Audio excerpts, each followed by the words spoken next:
Menarik sekali karena kasus ini kemudian banyak menjadi perhatian mengingat nilai potensi kerugiannya itu cukup besar.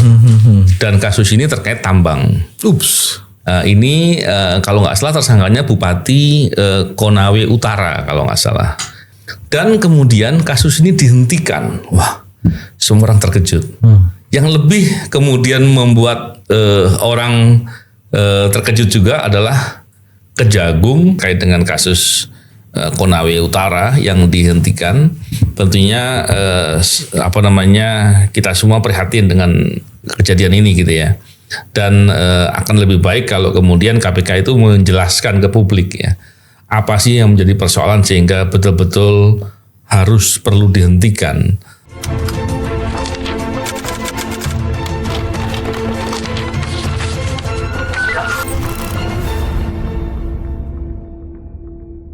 Salam integritas. Alhamdulillah kembali berbincang di podcast ini setelah beberapa lama off.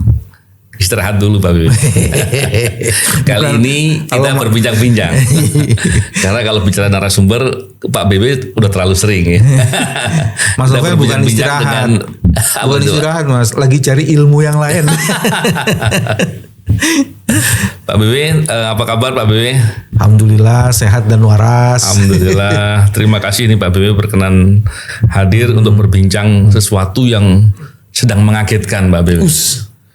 Beberapa waktu yang lalu saya sedang ada suatu kegiatan dan saya baca di berita Pak Bebe. Ada suatu kasus yang penyelidikannya cukup lama. Terus naik ke penyidikan di KPK dan kemudian dihentikan. Menarik sekali karena kasus ini kemudian banyak menjadi perhatian mengingat nilai potensi kerugiannya itu cukup besar. Dan kasus ini terkait tambang. Ini kalau nggak salah tersangkanya Bupati Konawe Utara kalau nggak salah. Dan menarik nih Pak Bewi, kan seingat saya nih, atau penyelidikannya masa Pak Bewi pimpinan barangkali. Tahun berapa tuh? Mungkin sekitar kejadiannya itu 2007-2009, mungkin penyelidikannya antara 2011 barangkali ya. Berarti periode saya itu. Periode Pak Bewi ya. Seingat saya penyelidikannya ini waktu itu berbarengan dengan kasus Nur Alam. Oke. Kasusnya itu mirip. Nur Alam Gubernur Sulawesi Tenggara. Betul. Kasusnya mirip, cuman kalau yang terkait dengan yang Konawe Utara ini, yang kena ini bukan cuman kepala daerahnya, tapi juga pihak swastanya. Dan saya tahu persis kasus ini kurang lebih ya, karena saya dulu ikut support di kasusnya Nur Alam. Itu saya support tim penyidiknya. Jadi saya bukannya nangani langsung, tapi saya ikut support. Jadi saya kurang lebih memahami. Yang menarik adalah di kasus Konawe Utara ini agak lebih lengkap tuh. Ada melawan hukumnya, perbuatan membuat izinnya di mana gitu. Kalau di beberapa kasus yang lain kan bikinnya itu di Jakarta, di apartemen gitu kan. Ada pola-pola yang seperti itu yang dilakukan. Jadi perbuatan melawan hukumnya itu nyata, buktinya kelihatan. Dan kickbacknya tergambar. Artinya fakta-fakta kickbacknya jelas. Yang menarik gini Mbak Bewi, kita tahu bahwa semenjak otonomi daerah itu kan sempat terjadi obral iup antara 2007 sampai 2009 kurang lebih ya. Karena dengan adanya Undang-Undang Nomor 4 tahun 2009 tentang minerba itu memperketat proses perizinan iup pertambangan. Yang menarik adalah di tahun kejadian ini di 2007 sampai 2009 bahkan di beberapa daerah itu sempat ada sampai tumbang tindih. Jadi persoalan itu sempat kemudian Pak BW sebagai pimpinan waktu itu kan mendorong untuk untuk GNP SDA Gerakan Nasional penyelamatan sumber daya alam. Ya. Ini saya ingat sekali karena ini masalah yang sekarang sedang rame, sedang banyak menjadi perhatian dan pembahasan. Dan kemudian kasus ini dihentikan. Wah, semua orang terkejut. Yang lebih kemudian membuat orang terkejut juga adalah Kejagung kemudian menaikkan proses penyidikan. Pak BW ingin memberikan catatan dari perspektif mana dulu? Silahkan. Karena Pak BW senior saya mau tanya jadi Pak BW minta catatan dari sisi mana dulu baru nanti kita bertanya, baru diskusi Pak BW. Bagian yang pertama begini, Gerakan Nasional Penyelamatan Sumber Daya Alam itu berpijak pada situasi chaotic di dalam pengelolaan penata usahaan sampai dieksploitasi sumber daya alam. Dan kasus itu muncul atau menjadi fokus karena memang ada proses seperti itu. Bagian pertama itu. Bagian yang kedua, peristiwanya di mana ada fakta-fakta hukum yang dijadikan yang ditransformasi dari sebuah peristiwa itu sebenarnya kalau dengar dari Mas Novel dan saya lagi merememori lagi nih, itu sebenarnya hampir lengkap. Betul. Hampir lengkap kalau mau mau disebut sebenarnya sempurna gitu, hampir lengkap itu. Karena di situ kan alat-alat bukti yang dipakai untuk mengkonfirmasi itu sebenarnya tersedia semua. Nah, kalau kemudian urusannya apakah muncul kerugian keuangan negara atau tidak, kerugian keuangan negara itu kan sebenarnya banyak lembaga yang bisa melakukan klarifikasi atau penghitungan. Jadi bukan BPK satu-satunya. BPK memang menyebut kerugian negara kalau dalam hukum dan putusan MK itu definitif. Tapi yang satunya lagi kayak BPKP itu kan bisa indikatif gitu kan. Dan kenapa begitu? Nah ini saya ketiga. Di dalam sistem pembuktian di KUHP itu dinyatakan di 183 bahwa ada keyakinan hakim. Tapi ada KUHP baru Pak Bebe. Keyakinan hakim tetap juga ada di situ. Gak kan kita pakainya masih pakai yang lama. Saya juga masih ingat yang lama. Jadi apa yang disebut dengan negatif wedlock itu keyakinan hakim. Jadi kita tidak perlu takut sebenarnya. Siapa yang menghitung itu?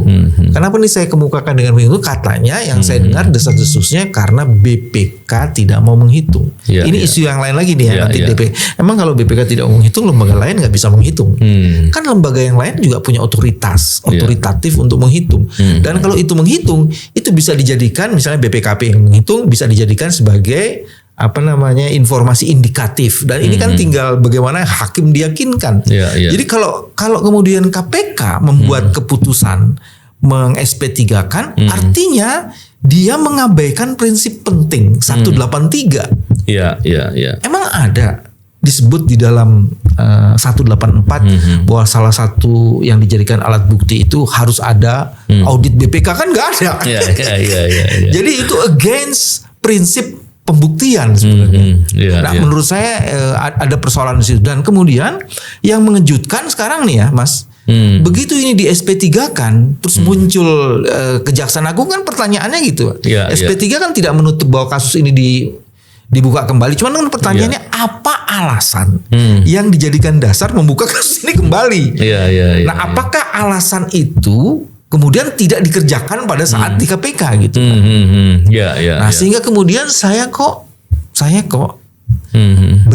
bersangka ini ada sesuatu di luar proses pembuktian yang menjadi dasar kekuatan. Saya kok mensinyalir itu gitu. Itu bukan karena intervensi gitu maksudnya Pak Bebe. Mas Novel sudah menjawab. Jadi yang bilang mengintervensi Mas Novel. Iyalah. Biasanya gitu sih Pak Bebe. Tapi ya kita tentunya prihatin ya Pak Bebe karena KPK kalau dulu tidak punya kewenangan SP3 sehingga kalau penanganan perkara menyelesaikannya di persidangan. Nah, sehingga itu juga jauh lebih transparan. Toh juga dalam perkara ini itu cukup kompleks gitu. Jadi bukti-bukti itu tidak hanya terkait dengan perbuatan melawan hukum saja, tapi kickbacknya juga ada, Pak. Nah, itu kan artinya bukan kerugian keuangan negaranya kan? Betul. Nah, saya malah berpikir begini, Pak Bewi. Yang pertama, kalau terkait kerugian keuangan negara, kalau itu dijadikan dasar belum dapat begitu. Toh juga meminta kerugian keuangan negara kan bukan hanya ahlinya dari BPK. Pak Bewi tadi bilang BPKP. Setahu saya akuntan publik juga boleh, Pak Bewi. Iya betul. Nah, kalau itu kemudian dilakukan secara terbuka, seandainya pun ditolak oleh hakim, fakta persidangannya masih bisa diungkap dengan jelas di persidangan. Sehingga pilihan SP3 itu menurut saya pilihan yang buruk lah gitu, atau kurang bijak gitu Pak Bewi. Bahasanya agak lebih halus, lebih sopan gitu. Lebih sopan.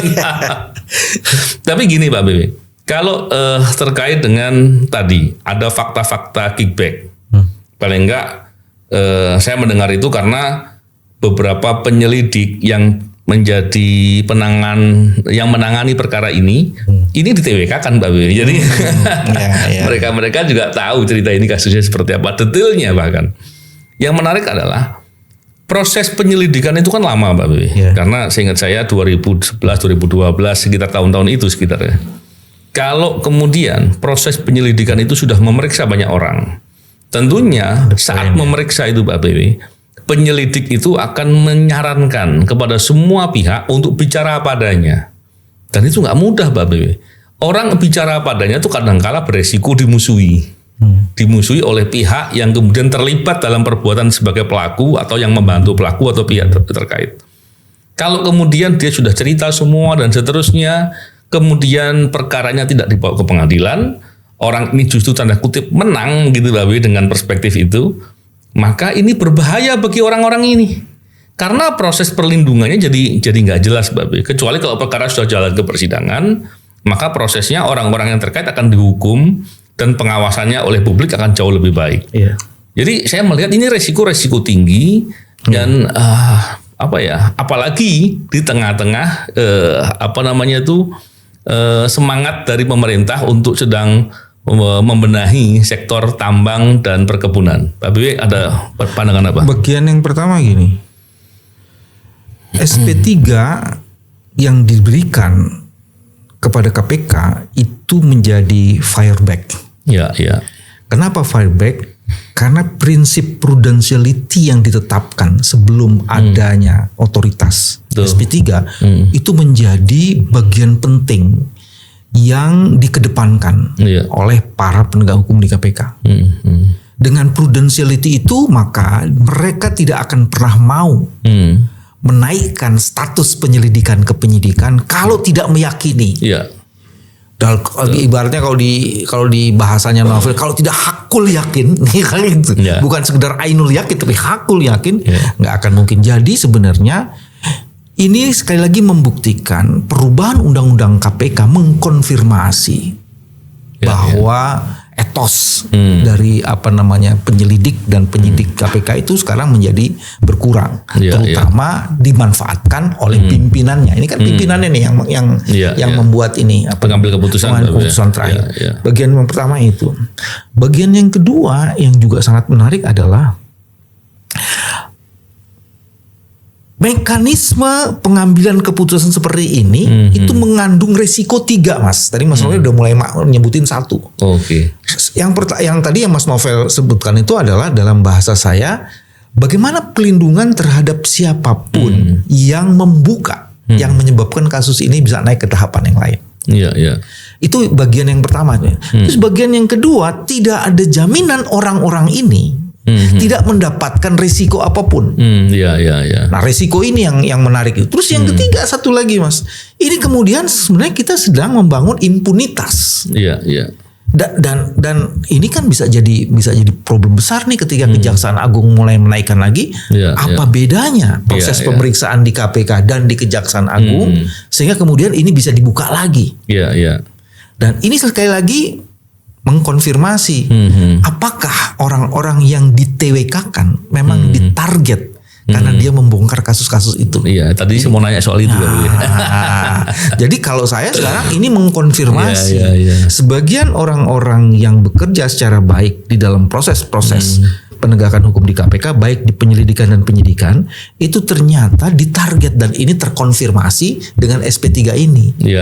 Nah, itu yang menurut saya menjadi wah, kalau begitu apakah TWK yang manipulatif itu bisa tetap dipertahankan menjadi dasar untuk menyingkirkan orang-orang baik itu. Harusnya kan batal demi hukum juga itu putusan itu. Itu di luar proses penegakan hukumnya masih kayaknya ada masalah-masalah seperti yang tadi dikemukakan. Menarik Pak B. Saya kepikirannya begini Pak B. Ketika proses dilakukan oleh KPK, terus KPK penyidikan berjalan kemudian menghentikan. Kejagung naik ke penyidikan, itu gimana soal kepastian hukumnya Pak B ya? Itu yang tadi saya mulai masuk di situ. Harus kan biasanya di SP3 itu ada satu kalimat escape clause tuh kan Mas. Jika ditemukan bukti baru, maka kemudian kasus ini bisa dibuka. Nah sekarang pertanyaannya, supaya kepastian hukumnya ada, bukti baru apa yang ditemukan oleh Kejaksaan Agung yang bisa dipakai untuk menindaklanjuti kasus ini? Kan mestinya begini Mbak Bewi. KPK, bukti-bukti dan pemeriksaannya masih ada di KPK hari ini. Dan Kejagung memulai baru nih Mbak Bewi. Jadi pemeriksaannya dilakukan mulai awal lagi tuh Mbak Bewi. Bukan perkara yang diambil alih kemudian dibuka loh Mbak Bewi. Iya, betul. Ini yang menjadi persoalan menurut saya nih. Iya. Jadi kan artinya kan ada satu Mas. Kan Kejaksaan Agung harus punya alasan ketika buka kasus ini lagi.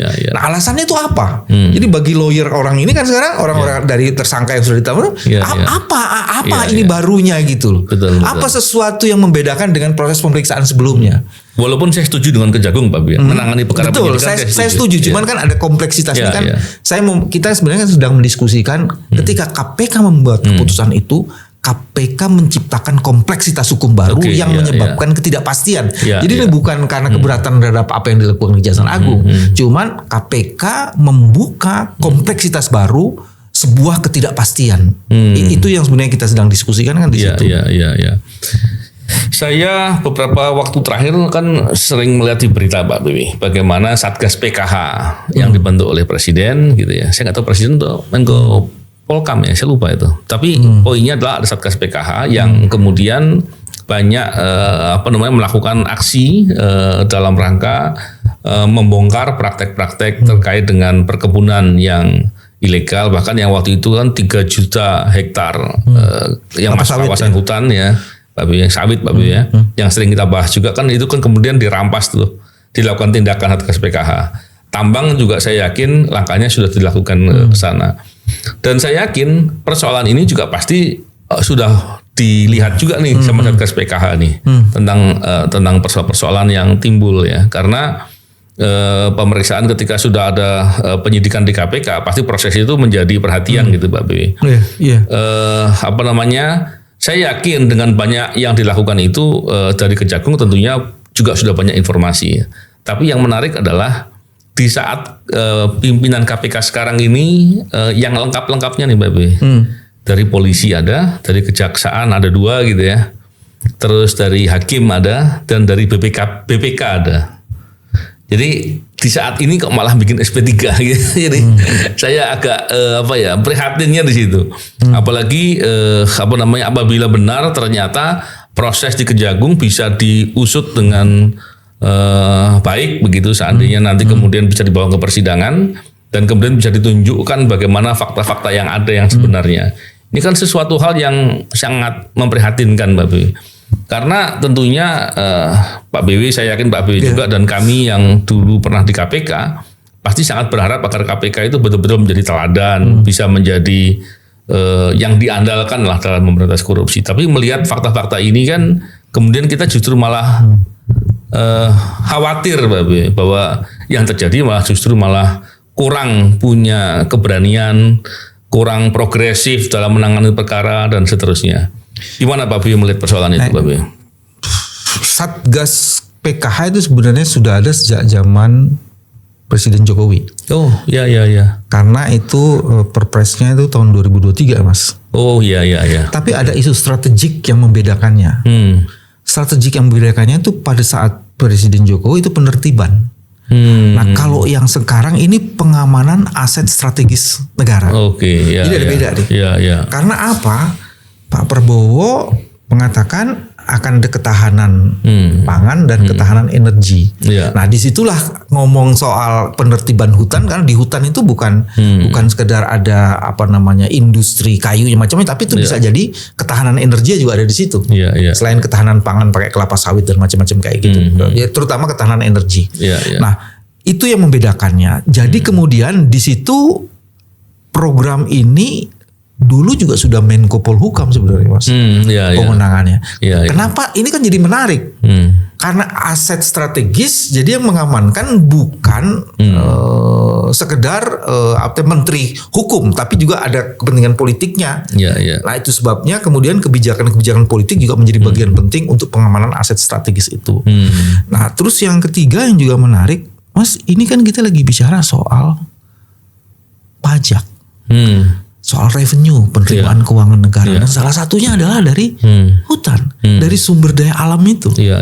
Jadi kalau kemudian KPK sebagai instrumen penegakan hukum yang harusnya bertujuan mengembalikan, mengamankan aset-aset negara, dia sebenarnya bertentangan dengan prinsip-prinsip pengamanan aset strategis. Iya. Saya mau ngomong ke situ sebenarnya. Dengan begitu seharusnya, karena pertanyaannya, kalau ada sebuah lembaga yang melakukan sesuatu yang menyebabkan aset strategis itu diamankan, terus gimana nih mekanisme kontrolnya terhadap lembaga ini? Nah ini yang juga menjadi penting. Nah kemudian pertanyaan lanjutannya, apakah ini hanya urusan si penegak hukum saja? Yang Mas Novel tadi menggunakan frasa kata intervensi. Sejauh mana intervensi hadir dalam proses itu? Nah PKH itu kemudian menjadi relevan masuk untuk melakukan kajian lebih lanjut untuk melihat ini, Mas. Sebab kalau tidak, ini akan jadi masalah. Jangan sampai ini terulang lagi. Kira-kira begitu sih, Mas, ada yang ingin dikemukakan. Oke, menarik sekali Pak B. Karena begini Pak B, kalau kemudian masalah kerugian keuangan negara ini kalau sudah terlanjur mengajukan mungkin dalam pandangan saya KPK terlanjur mengajukan ke BPK belum juga mengeluarkan hasilnya atau menyatakan bahwa tidak bisa dihitung dan seterusnya, terus kemudian sudah stop gitu. Padahal ada opsi untuk yang lain dan seterusnya. Kalau kemudian mindsetnya hanya begitu Pak B, ke depan perkara-perkara korupsi yang terkait kerugian keuangan negara itu mudah untuk dihadang gitu Pak Bibi, dengan cara mengganggu proses penghitungan kerugian keuangan negara atau mengintervensi di sektor itu, perkaranya bisa berhenti. Jadi ini menurut saya bisa menjadi presiden buruk nih. Ada Mas, pakai baca undang-undang korupsi, tindak pidana korupsi kan disebut bahwa korupsi itu pendekatannya harus dengan yang disebut dengan premium remedium. Kan? Bahkan KPK harus menjadi istilahnya Mas, yang melakukan melakukan tindakan-tindakan yang di luar box, out of the box sebagai extraordinary. Extraordinary, bukan extraordinary Mas, tapi dia harus mencari terobosan-terobosan baru. Itu dulu tuh kita tuh ini banget tuh. Kita selalu harus berpikirnya out of the box, mencari inovasi-inovasi baru untuk membuktikan sebuah kejahatan. Karena apa? Modus operandi kejahatan itu selalu berkembang jauh lebih cepat dari kemampuan penegak hukum. Sehingga KPK kemudian didoktrin gitu ya, kalau boleh disebut pakai kalimat itu, didoktrin untuk selalu mencari cara-cara baru, progresif, cara-cara baru pemberantasan korupsi. Nah ini yang sekarang ini SP3 itu tidak menunjukkan kelas KPK seperti itu. Dan Pak BW kalau dilihat di beberapa kasus terkait sumber daya alam, justru Kejagung menggunakan social cost dalam penghitungan negara. KPK belum rasanya. Dalam kasusnya si itu dimulai Mas. Dalam kasusnya si Nur Alam itu sebenarnya. Jadi KPK memulai kasus Nur Alam, tapi terus kandas kan sebenarnya. Tapi sudah dimulainya dari kasus itu. Sudah dimulai di Nur Alam betul. Tapi memang mestinya penghitungan social cost ini kan yang paling realistis ya, karena apa? Faktanya korupsi sektor sumber daya alam ini betul-betul membuat negara dan masyarakat seperti mensubsidi orang yang berbuat jahat itu Pak Bibi. Karena kalau hanya dihitung dari nilai kerugian langsungnya, pasti nilainya juga beda atau sangat kecil ya. Dan mestinya kalau social cost ini bisa dilakukan oleh semua aparat penegak hukum terkait dengan kejahatan di sektor sumber daya alam, ini deterrent efeknya luar biasa kan Mbak Bibi ya. Apalagi kita melihat hari ini bencana di di Sumatera yang tentunya kita semua sangat sedih dan prihatin, itu diyakini terjadi karena ada praktek-praktek kejahatan di sektor sumber daya alam. Pak B punya catatan apa soal itu, Pak B? Yang pertama gini, kita sudah menghilangkan strategi follow the suspect. Terus pada saat itu kemudian muncullah post follow the suspect to follow the money. Nah akhirnya sekarang dengan sumber daya alam ini kita harus masuk satu lagi Mas, bukan sekedar follow the money, follow the policy. Karena policy itulah yang menyebabkan terjadinya kerusakan ini. Jadi ini harus mulai. Karena apa? Rekam jejaknya itu dimulainya dari situ. Jadi ketika policy dibuat dan policy itu tidak berbasis pada kepentingan publik, maka kemudian ada potensi fraud yang terjadi di situ. Dan disitulah kemudian uang terjadi. Apalagi ada konflik-konflik. Jadi dalam follow the policy itu akan diukur. Policy itu yang bikin sebenarnya dari komisi berapa punya relasi jejaringnya tuh kayak apa, itu bisa kelihatan semua. Dan ketika policy itu diturunkan dalam bentuk peraturan daerah macam itu bisa kelihatan semua sebenarnya. Nah ini sebabnya, harusnya kan ini yang dikerjain KPK. Harusnya sebagai yang dikasih sebagai istilahnya hulu balang pemberantasan korupsi. Dia harusnya Korsup mestinya melakukan itu. Mestinya melakukan kajian sampai di situ. Dan dengan demikian sebenarnya kita bisa melakukan pencegahan dari awal. Tapi saya nggak tahu kok sampai ketinggalan seperti itu. Terus yang kedua yang juga sangat menarik sekali, bencana alam itu kan muncul bukan karena alamnya, tapi karena isu tata kelola, Mas. Betul. Nah sekarang tata kelola itu kan bisa 2 atau 3 isu tuh. Tata kelolanya yang nggak benar atau tata kelolanya dibuat tidak benar. Dan sekarang ada satu sistem lagi yang namanya blockchain, Mas. Blockchain itu sebenarnya kita bisa mendetek setiap perubahan kebijakan, siapa yang melakukan, apa alasannya, dan kenapa itu dilakukan. Nah kenapa itu nggak dikerjain gitu. Nah khusus untuk sumber daya alam, PKH harusnya memperkenalkan manajemen blockchain itu dalam kebijakan sumber daya alam untuk mengetahui sebenarnya sejauh mana proses itu dilakukan sudah memenuhi tata kelola. Sekarang bukan hanya GCG, Mas. Sekarang udah berkembang menjadi GRC, Governance Risk, satu lagi compliance. Compliance udah seperti itu. Bahkan GRC-nya udah pakai soal lingkungan dan sosial. Jadi harusnya berkembangnya sampai ke arah itu. Menarik sekali, Babe. Memang terkait dengan sumber daya alam ini kan lagi banyak dibahas nih, Babe. Bahkan beberapa waktu yang lalu Menteri Keuangan Pak Purbaya juga berkali-kali membicarakan terkait dengan sektor batubara contohnya, di mana ketika batubara itu dijadikan barang kena pajak, kemudian bisa ada proses restitusi, dan tiap tahun ternyata uang penerimaan pajak dari batubara dengan restitusinya negara minus 25 triliun per tahun. Maaf. Memang kalau bicara kasus korupsi batu-batu kita, Mas. Coba minum dulu. Ini apa namanya? ada kasusnya besar soalnya. Ada minum. Pak Purbaya itu menarik itu pernyataannya. Restitusi akhirnya negara yang membayar para pengusaha pajak itu, pengusaha batubara itu kan. Dan nggak cuma batubara, Pak. Sawit juga. Sawit itu tahun lalu sampai di bulan Oktober itu penerimaan pajaknya sekitar yang saya dengar nih, Bapak ya, 61 triliun. Tapi kemudian insentif dan restitusi yang dikeluarkan oleh negara 56 triliun. Sehingga negara itu hanya sisa 5 triliun. Oh, 5 ya? 5 sisanya. Ini kan kalau kita melihat dari persoalan tata kelola terkait dengan penerimaan negara, hak negara yang harusnya diterima dari pengelolaan sumber daya alam. Ini persoalannya masih banyak. Ditambah lagi permasalahan komunikasi antar kementerian lembaga yang seringkali nggak lancar gitu, Pak BB. Dan sistem yang nggak dibuat. Kalau tadi Pak BB tadi memberikan contoh blockchain gitu kan, banyak sistem digitalisasi yang bisa dibuat dan itu akan memudahkan untuk pengawasan dan pemantauan. Dan itu semua kalau dilakukan, yang pertama kita bisa menggambarkan dengan lebih baik bagaimana proses ketaatan kepada aturan. Yang kedua, kita bisa melihat dengan lebih baik terkait dengan kewajiban-kewajiban yang harus dilaksanakan. Dan kita bisa melihat juga apakah kebijakan-kebijakannya itu cukup relevan atau perlu perbaikan. Hal ini kan mestinya nggak sulit, Mbak Bewi.